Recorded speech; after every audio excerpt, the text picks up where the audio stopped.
Welcome to the Heavy Spoilers Show. I'm your host Paul. In this video we're breaking down X-Men 97.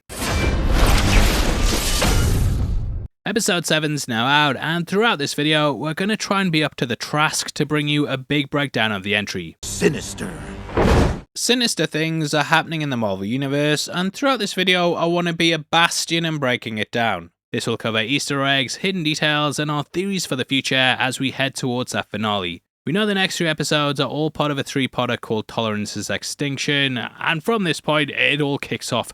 Heavy spoilers ahead, so if you haven't had a chance to check it out, then I highly recommend that you check out now. If you enjoy the video, please hit the thumbs up and make sure you subscribe for our breakdowns every week. Without the way, thank you for clicking this. Now let's get into episode 7. Now as always, we get a couple of additional shots in the opener. This includes a clip of Cable's war against Apocalypse, which is happening close to the year 4000. Nimrod also continues his appearance from inside Master Mold, with us getting a shot of Bishop then taking him down. We'll talk about Nimrod and Bastion later in the video, but I feel like this is all leading towards Messiah Complex. Starting off at a graveyard, we see the funeral for Gambit and the fallen X-Men from the events of Genosha. Now the episode is titled Bright Eyes, which is summing up pulls from the original series. This went down in Time Fugitive Part 2, in which Rogue said it to Cable. Remember me, Bright Eyes? Cable has played a big part in the series, with us pretty much watching his origin story. That's always been a bit convoluted in the comics, and it was so complex they even dropped covering it during Deadpool 2. They realised it was too much and instead skipped over the planned flashbacks and images of Cyclops and Jean or Madelyne in Cable's home in the future. Here though, they're going fully into it, with us seeing his birth and then his journey to the future. I loved how when he came back, the first person he ran up to and stopped was Madelyne, and it shows the true person he's trying to save, which is of course his mother. Now here we can catch Nightcrawler as the priest, with the character being heavily religious. He's often depicted as living in a church before joining the X-Men, with his appearance in X2 of course echoing that. The series also had that as well, with him lying low at one. The local villagers thought he was a demon, and in the end he was saved by Rogue and Gambit. So it makes sense why he'd want to lead this ceremony, and it's a somber way to start things off. Joining him are also the Assassin's Guild, with Belladonna being in attendance. The card puns are out in full force, and while they're grieving, Rogue's getting angrier than ever. And we then segue into a scene that was released early last night by the good folks at Phase Zero. Shout out to them, bloody great bunch of people, and it was awesome seeing them get an exclusive clip early. We really see Rogue tearing up shop, and sometimes you forget how overpowered she is. She absorbed the abilities of Captain Marvel and is capable of bringing it all down. Punching the ground, this knocks lots of soldiers down, with this being the powers that she took from Avalanche. She also busts out a kick that's a clear callback to a lot of things. This is based off her dive kick that was first introduced in X-Men vs Street Fighter and then later used in Marvel vs Capcom. You might know it as a rider kick or an Eva kick, with it appearing in lots of different things. Rider kicks are big moves, and seeing Rogue get hurt as well made it such a cool scene. Seeing the surveillance, we then cut out to see General Ross watching over the monitors. Talking about how this place was built to hold the Hulk, this location featured heavily in the Red Hulk storyline. I won't spoil who the Red Hulk is in case you haven't read it, but it took place after the events of World War Hulk. Banner was put in a cell underground, but a new Red Hulk was roaming on the surface. They had to go to Banner for advice, with his cell being something that we visited.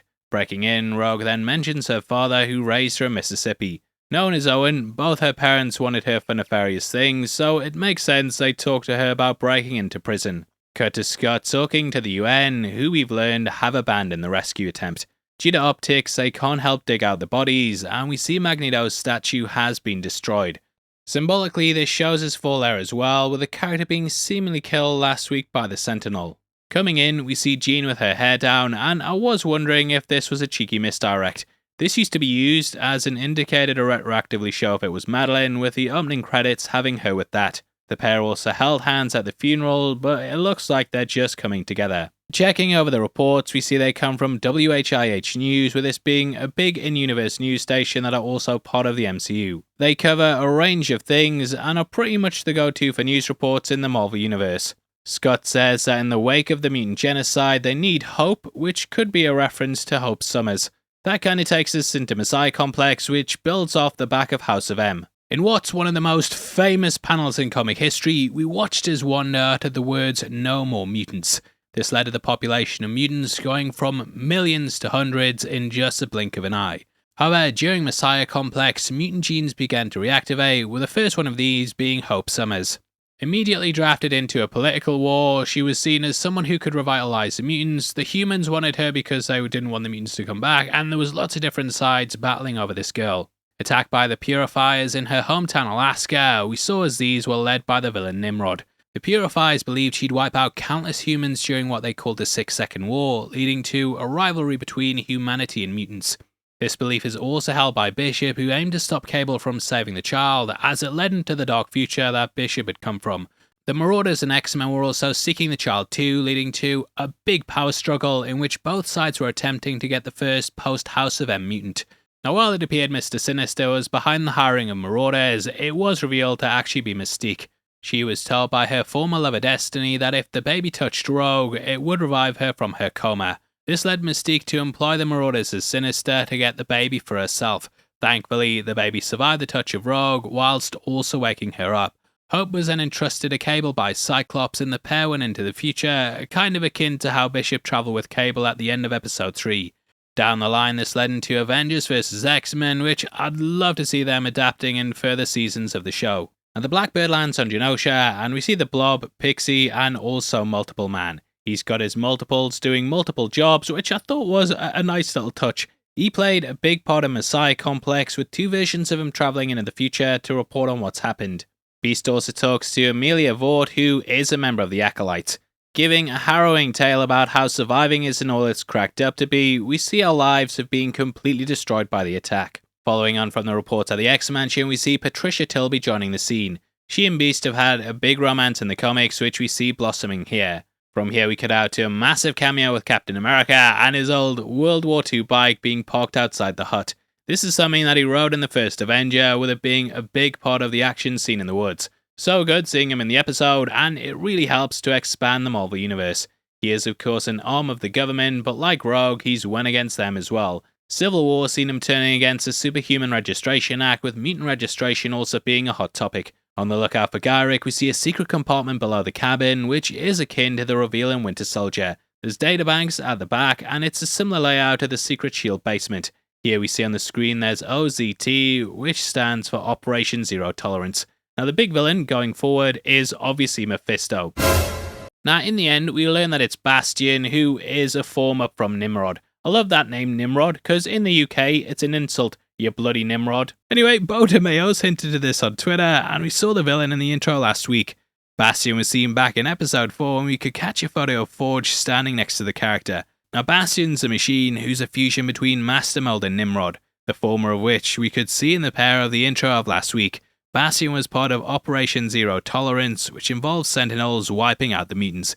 He's basically a mutant-hating machine who was embroiled in the Messiah Complex as its main antagonist who sought to wipe them out. This is what Rogue finds here, with it clearly being a reference to that. This might explain why Bastion was with Forge, and potentially the anti-mutant weapons that were designed by the character. Bastion's basically a mutant-hating machine who was embroiled in the Messiah Complex as its main antagonist who sought to wipe them out.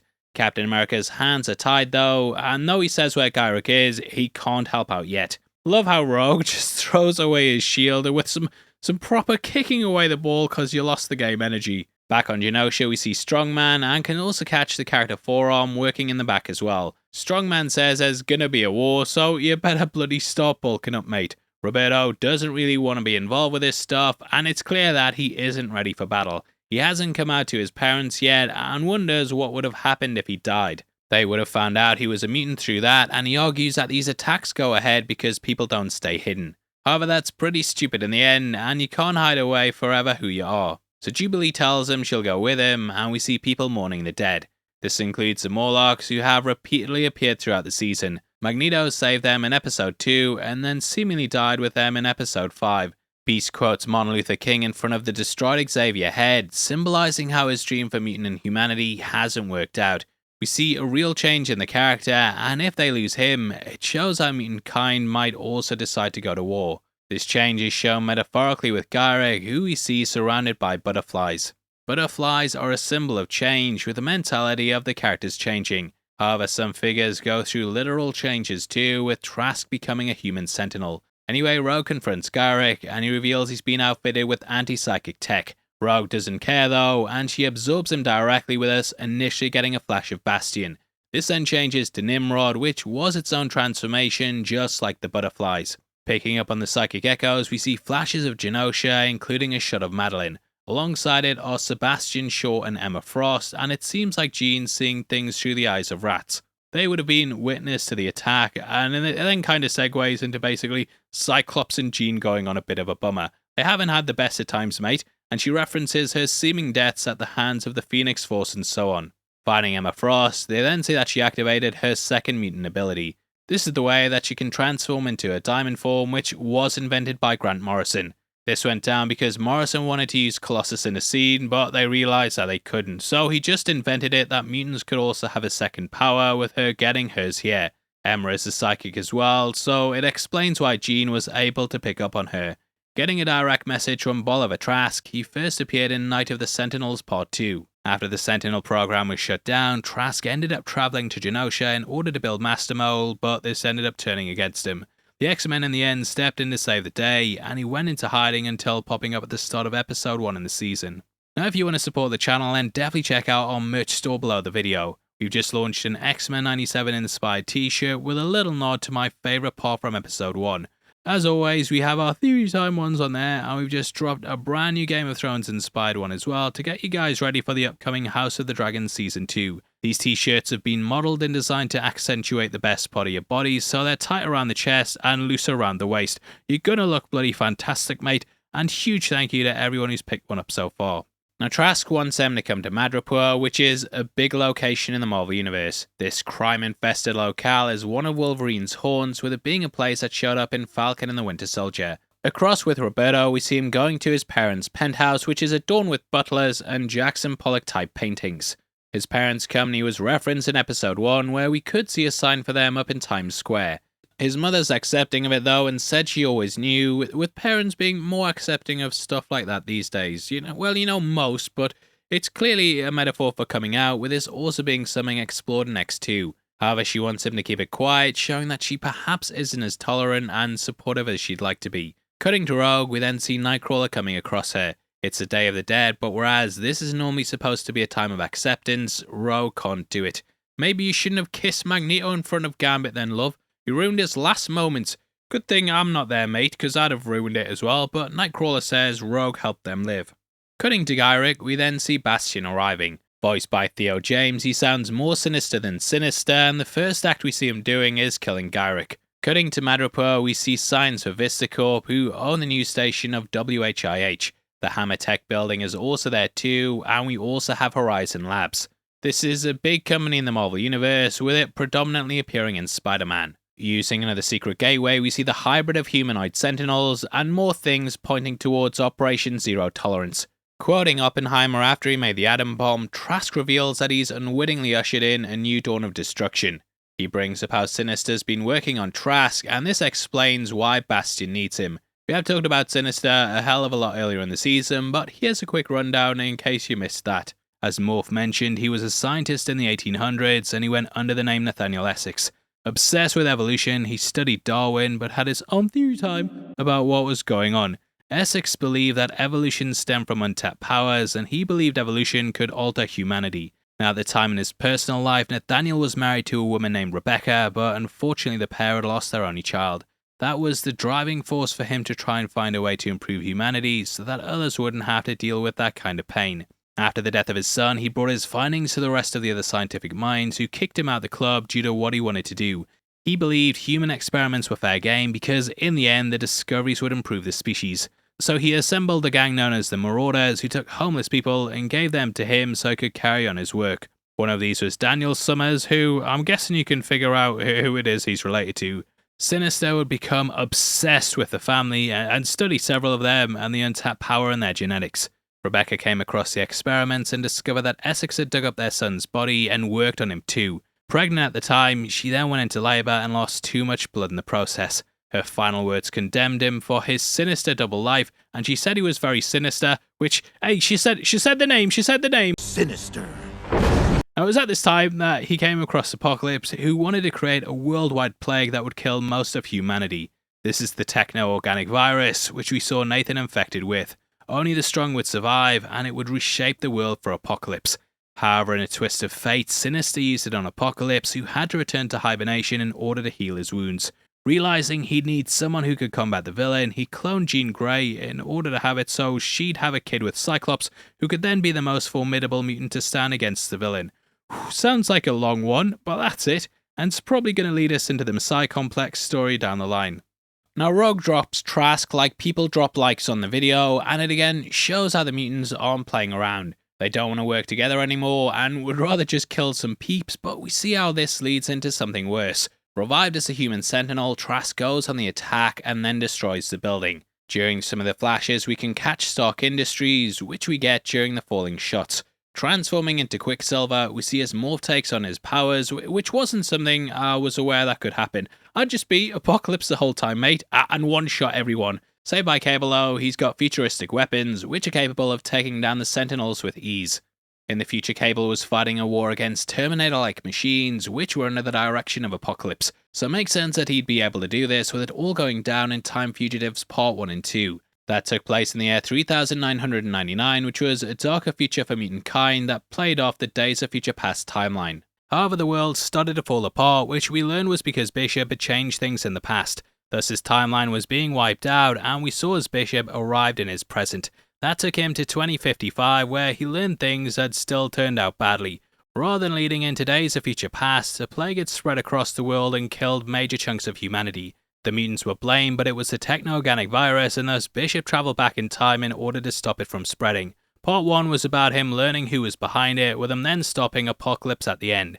However, this destroyed Cable's reality even more, and it wiped out his son Tyler, so he travelled back in order to stop Bishop, thus meaning he had to help out Apocalypse. Gets complex, but his computer said millions had to die in the past, so billions could live in the future.